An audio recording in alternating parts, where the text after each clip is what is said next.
अब बात करते हैं इनफॉर्मल ऑर्गेनाइजेशन। मैं आपको पहले ही बता चुका हूँ, इनफॉर्मल ऑर्गेनाइजेशन वो ऑर्गेनाइजेशन है जिसकी हम स्थापना, जिसकी हम एस्टेब्लिश हम जानबूझकर नहीं करते, ये अपने आप ही हो जाता है। क्योंकि फॉर्मल ऑर्गेनाइजेशन तो पहले ही चलता रहता है, पर कभी कभी लोगों के रिलेशन इतने अच्छे हो जाते हैं कि वो लोग अपनी बात सीधा ही पहुंचाना स्टार्ट कर देते हैं, उनसे डायरेक्टली भी बात करने लग जाते हैं। जनरल मैनेजर सीधा इससे बात कर सकता है, ये अपनी बात सीधा उससे कर सकता है, ये अपनी बात सीधा उससे भी कर सकता है। तो this is the informal organisation. कोई रूल्स एंड रेगुलेशन फिक्स नहीं होते हैं, इसलिए ऑर्गेनाइजेशन के अंदर इसका चार्ट भी नहीं बना सकते। अगर मैं आपको कहूं कि ये चार्ट में अगर ऐसे खींच दूं, तो ये चार्ट में अगर ऐसे खींच दूं, ये ऐसे बना दूं ये चार्ट, तो ये इस चार्ट का कोई मतलब नहीं रह जाता। ये कोई ऑर्गेनाइजेशन का स्ट्रक्चर रियलिटी में है ही नहीं। पर रियलिटी में ये काम इस तरह से इनफॉर्मल तरीके से भी किसी बिजनेस के अंदर, ऑर्गेनाइजेशन के अंदर चलता ही रहता है।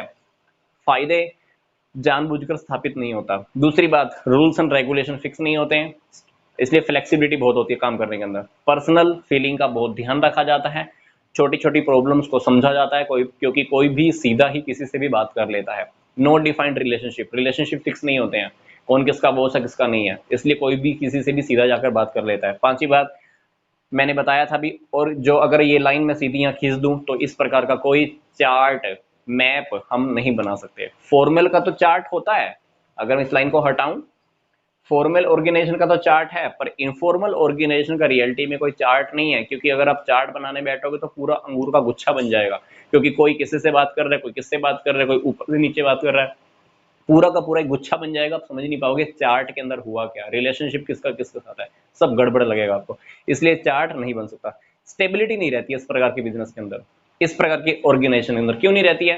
क्योंकि कभी कभी अफवाहें फैला देते हैं, फिर पता नहीं चलता कि किसने किसको बोला, किसने कहा था बात, और कहां से कहां बात पहुंच जाती है। स्टेबिलिटी आना बहुत गड़बड़ होता है। स्पेशलाइजेशन नहीं मिल सकता, क्योंकि कोई भी कुछ भी काम करने में लगा रहता है, कोई किसी की रिस्पॉन्सिबिलिटी फिक्स नहीं है, तो काम किसी को दिया गया कोई कर देता है जाकर, तो स्पेशलाइजेशन आनी बहुत मुश्किल होती है। बात आती है एडवांटेजेस, फायदे क्या होंगे।